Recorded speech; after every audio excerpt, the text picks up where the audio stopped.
Hi everybody, welcome to tonight's episode of Café con Gas. Let me just sway my hair back and forth a little bit. My name is Gas. Let me just get this. We were just, that was a quick change. As I mentioned, BeLive is a live show. So the show before me ends at 7:57 and I come on at 8. So hello, welcome, good evening. Thanks for tuning in. If you're watching from Cambridge at home, hi. I'm your neighbor. My name's Cassandra. I do a show. This is called Café con Gas. It's a show that brings dialogue alive on the 3 following topics. And I'm going to explain to you those topics while I also sign into my into my Google so I can bring up to tonight's episode. But Café con Gas always talks about healing, arts, and diversity. And my intent in presenting those topics to you is to present it in a warm way, a nice way, sometimes a funky, hip way, an astute way, just a diverse, well-rounded way, because there's just many parts of me that I'd love to share with you guys, and I'm just really excited. So that's Café con Gas in a nutshell. I'm going to Google Drive, which I'm really excited about. So recently I made a little bit of change to the episodes. My first episodes, I typed up notes and I sat there and I read off of the screen. I'm also I'm getting my master's in journalism, so I'm experimenting, finding my voice, what's my groove, what I really want to say. And just community TV is the best place to do it. So I come here and talk to you guys, and I thank you for tuning in. So we're gonna bring up tonight's episode on the computer of Café con Gas. I have some really exciting things for you in store, and we're gonna go over. Sorry. I like doing picture-in-picture. I'm going to date myself for a second. Picture-in-picture was really fresh on television screens. I remember having debates with my brother of who's going to get what picture. So let's just take a moment to do that. Yep, there it is. Café con Gas. That's also my YouTube banner. So if you want to check out episodes after the show or you can't tune in live, go ahead and do that. I'm really excited about that. So Café con Gas. Hey guys, hey. All right, so 8:02, we're making really good time. The studio lights are really bright tonight. Whew, really liking this vibe. So yeah, welcome to tonight's episode. So I wanted to talk a little bit about, before I talk about the year ahead, I also wanted to just bring something up. And a little inside joke. So I haven't seen you guys since December 28th. And what did I do in the meanwhile? I got together with friends, I got together with family, I made some commitments. I also watched some YouTube videos, got into a little bit of Beyonce. I woke up like this, so that's just what's going on. So anyways, we're to 2015, let's bring it. Let's not look to the past, let's be right now. So healing, arts, and diversity, live from Cambridge, Massachusetts. This is a great graphic that I'm going to talk to you about that comes from Susanna Conway. She has her own website. We're going to bring it up later, but she does a workbook for everybody, and it's called Unraveling the Year Ahead 2015, and I really, really, really like this. I really, really like this graphic, and basically what it does, it's a workbook, and it talks about what happened in 2014, and also brings a little preview to 2015. So I just wanted to bring that in before we go. And of course, what are we going to do right now? We're going to do an emotional check-in. So for those of you who are tuning in and don't know what Café con Gas is, I do an emotional check-in at the beginning of each episode. Why? Because I want to check in with you guys, and I want to also, just be out there so that people who are walking by in the street, people who are tuning in live can be like, oh my gosh, someone's talking about emotions. Yes, I am talking about emotions. They are real. They're happening. This is what's going on. So how am I feeling today? I'm feeling a little bit nervous. I'm making a transition. We're going from, excuse me. I don't know. I wouldn't say hysterical. I wouldn't say frustrated. I'm looking onto the computer screen right here. I have the computer. I guess I'm feeling hopeful today. Usually the first emotion I check in with is I'm feeling happy to be here, which I'm always extremely happy to be here. Last episode was a little bit hard for me though. I was happy to be here, but I was just feeling really exhausted from the holiday season. So today I'm feeling hopeful, which I think is a nice little balance between the two. I'm feeling a little bit, let's see what else. I'm not sad. I'm feeling a little suspicious of my own confidence, if that makes any sense. Yeah, just I'm feeling confident today. What is that? No, I should embrace that and also really enjoy that. So that's what's going on. And that's what's really going on. I'm feeling happy and hopeful. I'm just feeling really good tonight, feeling really grounded. I also feel like because of my palette, I'm wearing this like nice beige shirt, a little bit of that like rooting orange and breaking out in hives a little bit, but I'm feeling grounded. So that's what's going on. Tonight's emotional check-in. So again, I brought this, I wanted to do a little bit of like not a PSA, but like a little bit of a learning moment and ask people if they actually know, like what do I know what I'm talking about? I'm talking about healing. As a verb, an action item to be used with an object to make healthy, whole, or sound, restore to health, free from alignment, to bring an end or conclusion as conflicts between people or groups, usually with the strong application of restoring former amity, settle, reconcile. They tried to, an example is they tried to heal the rift between them, but were unsuccessful, to free from evil, cleanse, purify, to heal the soul, to effect a cure, to become whole or sound, mend, get well, often to get well. Okay, so that's what healing is. How do we incorporate healing within our lives, and how can we try it out for ourselves? I think that's the biggest thing. For me, this is just a really good reminder. I think vocabulary is so important. I think language is just really so important. And I think it's really great to have this definition of healing and to remind myself, like, what am I actually, like what's really going on here? What's the intention of what we're doing? And also like to restore to health. I think there's some points in my own healing process that I feel really amazing and I just really forget like where I was coming from and what I'm restoring. And I think it's just really good to have that intention in mind. I had a moment over the holidays, like I just felt my PTSD in first person and that sucked. I was like, I feel sick right now. I feel sick. And it just kind of manifested, and I haven't felt this way in a while. And I've been managing triggers really well because it's the season. I get emails from a particular abuser, a family member. And so that's like kind of really hard. I felt really sick when that happened. But I just remembered what I'm doing and what I'm restoring and the health and the gift that I'm giving to myself.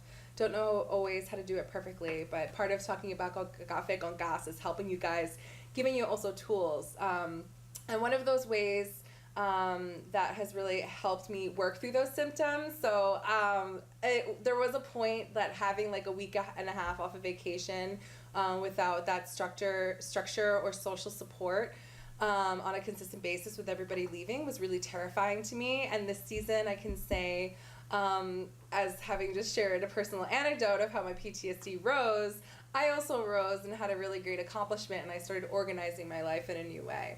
So I wanted to bring to your attention this really interesting article. So I brought in a blog critic. So we're going to talk about this first, and then we're going to bring in a clip.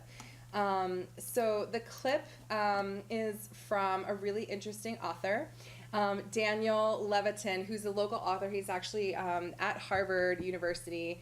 And I'm going to do a little P&P because it's a little bit boring to look at, but I'm going to walk with you. Hey. I'm going to walk with you in a very meta way through this particular article. Okay, so basically, this professor, so he wrote this book called The Organized Mind. I really like him because he also wrote this book called This Is Your Brand on Music, and he was a musician turned neuroscientist. And he talks about, as I bring in this clip right here, he talks about how there's actually a myth in getting your life organized, and the myth really is that we're actually in information overload, that that multitasking is actually a myth. And what the brain is really doing is hopping from one subject really quickly. So I'm going to play you this clip, and you're going to see a little bit of what he has to say about that. And then we're going to talk about it a little bit more. And I definitely, a goal this year is to invite people to see what you think, whether through a live phone call or see what else. But anytime that I do this show, I'm always doing it for the purpose of like not just you digesting it or me just talking and yapping, but like to give you things to think about in your own time. So I'm curious to see what other people think about this, the following anecdote. But it turns out that multitasking is a myth. And there's now ample research that justifies and supports this. I know that it's part of Google culture to have transmitted this information to all of you. multitasking does not exist. What's actually happening in the brain is sequential tasking. The brain is rapidly shifting from one thing to the next. It's doing so quickly and seamlessly that you don't really notice, but that's what's happening. And what you end up with is attention that's been fractionated into little 3 to 5 second bits, and you're not able to actually sustain attention on any one thing. Multitasking can release the stress hormone cortisol, which might make you feel at the end of a couple hours like your head has been in a salad spinner.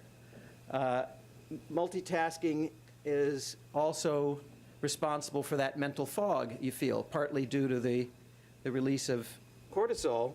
So you're not saving time, you're wasting time. There are actually very few jobs that require multitasking.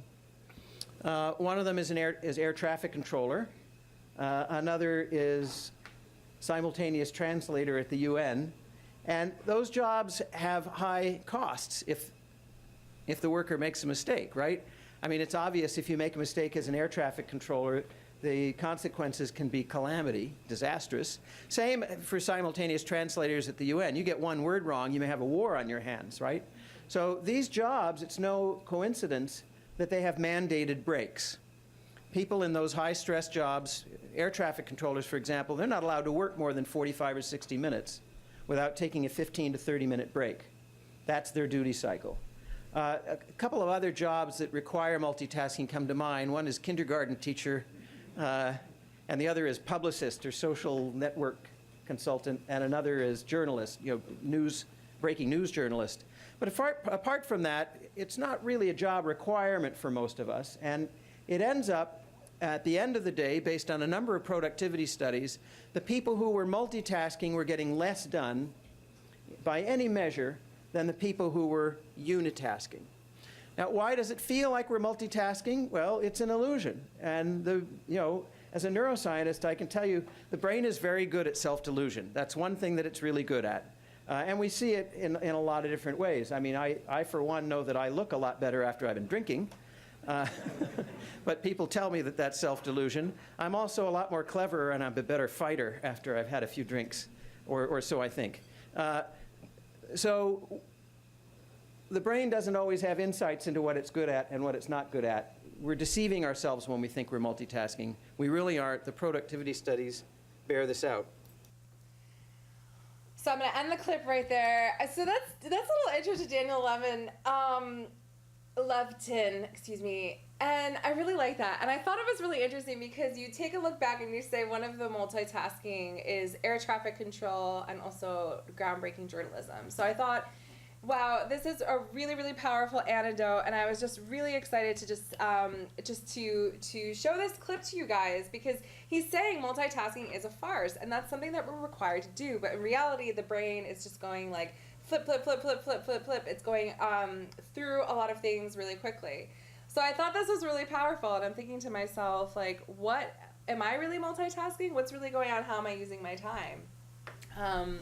And if I'm actually just sifting through all those moments, how can I better make uses of my time? So part of that was this.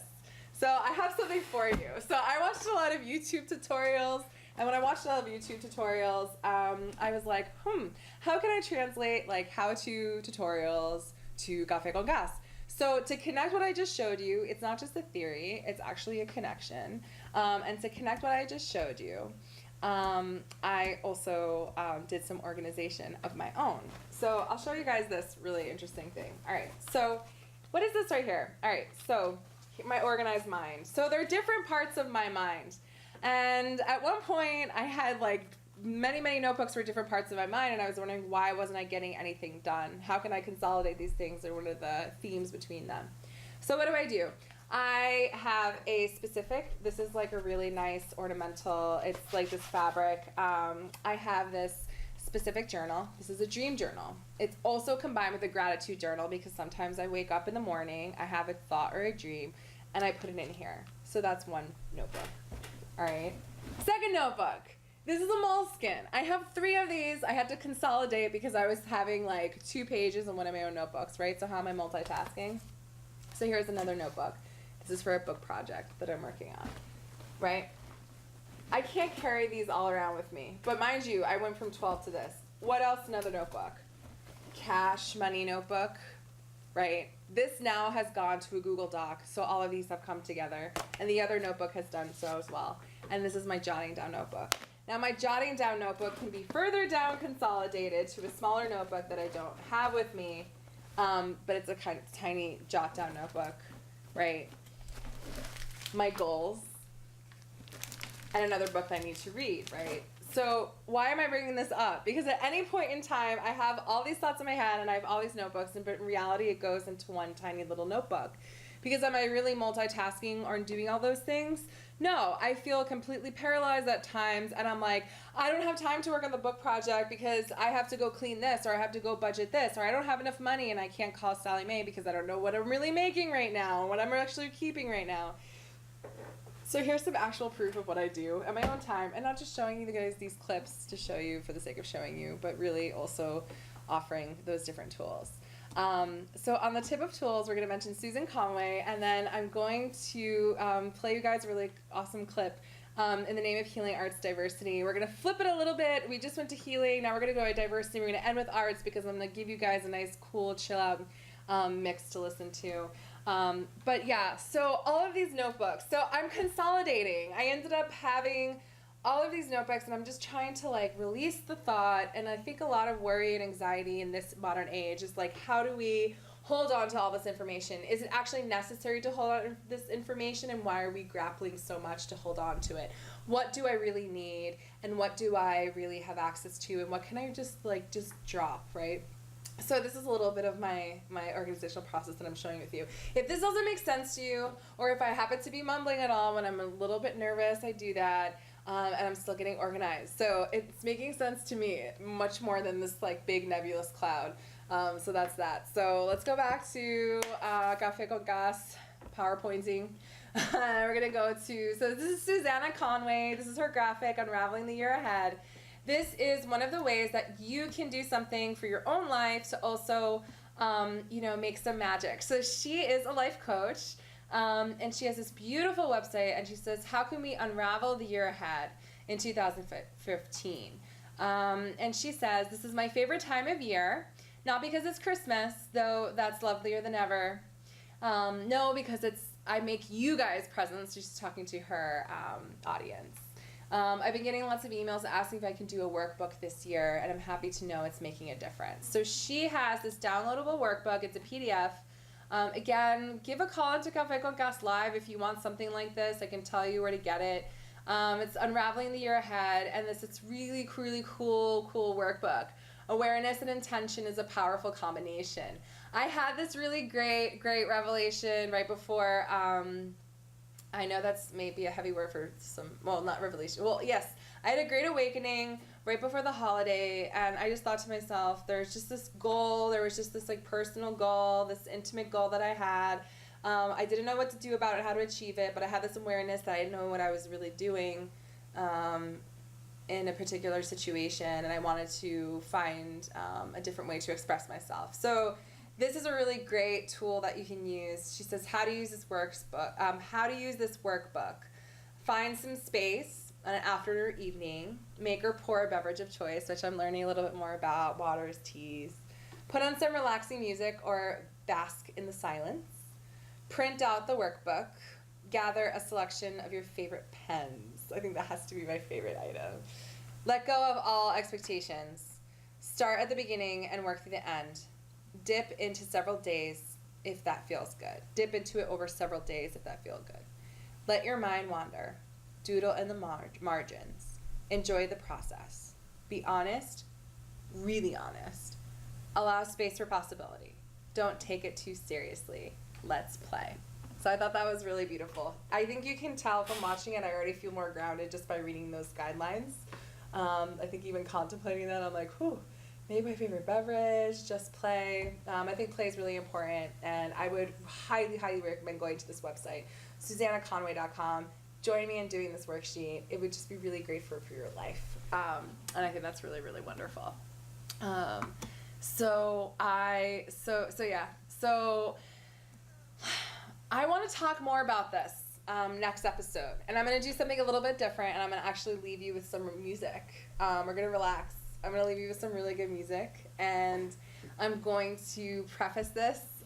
This is a Boogie Harder Boston recommendation. Follow at I am Rob Singh Instagram for more details. But this is from a local, and this is a really great track. And I'm going to play you guys, and I'm going to end Café con Gas with this music, because I just wanted to just convey, this is what this song means to me. It's for all the dreamers out there. And something that I realized approaching 2015 is that I was so determined to make some really health goals, and I was just so really sick and fighting for my life 5 years ago, that I'm going to make a resolution to dream more this year. And it's really interesting when you are rebuilding and recovering PTSD. You are rooting and learning how to negotiate and be in reality. And so I think in that strictness of healing, I didn't make as much space for certain dreams. So I'm going to play this with that in mind, and to encourage everybody. This has a really cool vibe, a really cool Parisian vibe. So for everybody out there, I think Paris is a dream for many, whether you're a fashion designer or you want to make a romantic getaway. I just encourage you guys to really just take this track and dream a little bit. And I'll leave you on this. And thank you so much for tuning in to tonight's episode. I might pop back in and say bye to you guys, but I also post these episodes on Café con Gas on my YouTube channel. And YouTube, if you play a copywritten song for more than 8 minutes, will flag you. Unless you're remixing or something like that. So I'm going to end with this. You may not see it at the end, but if you're watching live, you get to tune in and enjoy it right now. I wish everybody the most abundant 2015. May all of us feel nourished in our own lives and the lives around us. And I just hope you guys have a really wonderful evening and start to the new year. Join me in making those goals and tune in. I'm going to find different ways to communicate and get things out there. And we'll see. I think it's going to be a really, really good year. So, peace and love. I'll see you guys next week on Café con Gas. Enjoy this track. This is Friendly Fires called Paris, the Aeroplane remix. Enjoy.